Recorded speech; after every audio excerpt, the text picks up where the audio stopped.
Good evening. It is 6 o'clock on Thursday, November 3rd, 2016. Welcome and thank you for joining us tonight for the English edition of Aura News, where we bring you today's top stories translated into English every weeknight.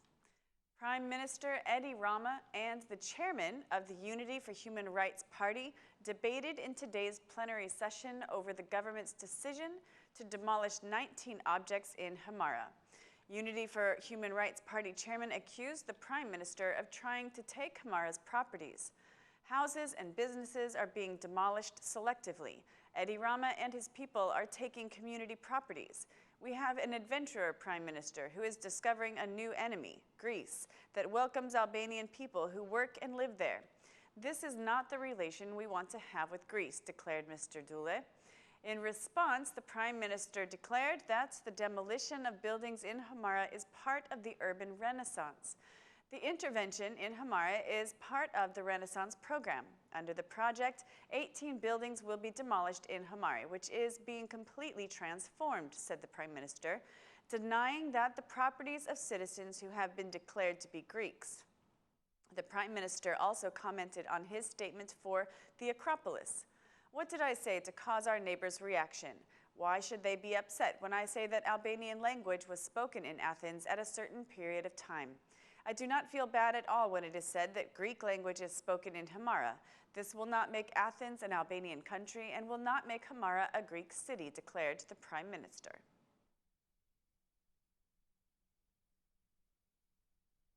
The U.S. Ambassador Donald Liu held a meeting today with the President of the Republic of Albania, Bujar Nishani.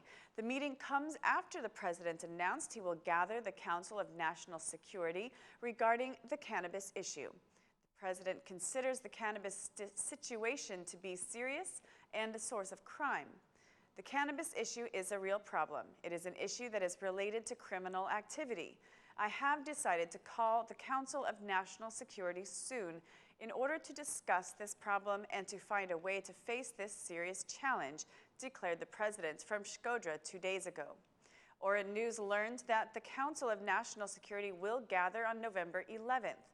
The U.S. ambassador commented yesterday on the cannabis issue, declaring that the Albanian government should do more and added that the DEA is cooperating with Albanian authorities to arrest what he called big fish, the principal traffickers of narcotics in Albania.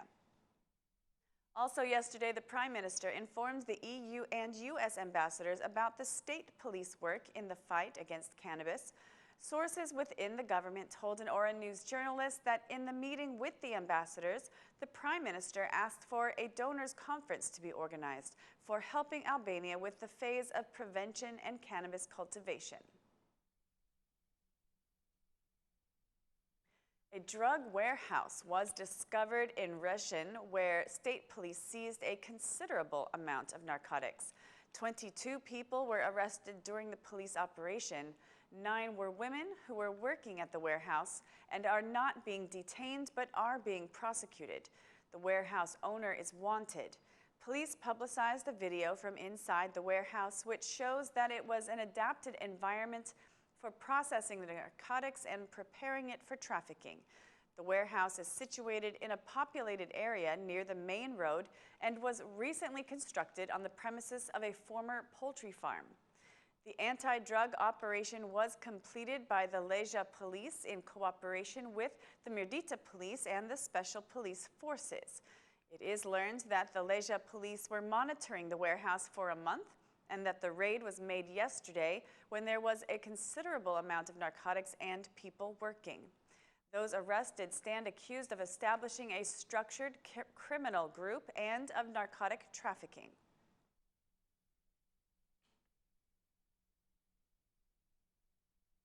The 2007 budget sparked economic debates in Parliament between the Minister of Finance and the opposition MPs. The minister considers the 2017 budget the most positive in history, providing for investments, salary, and pension increases. However, the former Prime Minister claims that the country's economy has bankrupted and accused the government of being incapable. According to the former Prime Minister, Sali Berisha, the government has failed and plunged the country into poverty, crime, and corruption. There are failures in every field. The majority should not play with the International Monetary Fund. The IMF cannot leave until public debt is down to 60%. The government does not want the IMF at a time when the public debt is 72%. The government lied to the IMF. The government took on debts only to show off, to say they have the biggest budget in history. The socialist MPs all lie. There is no 100 million fund for salary increases. There is only 64 million for salary increases. This is not a salary increase, but instead they're indexing. Rama does not come to assembly because of his failures, declared the former Prime Minister. In response, the Minister of Finance declared that it was the current government which asked for the binding agreement with the IMF, while the former government did not want the IMF.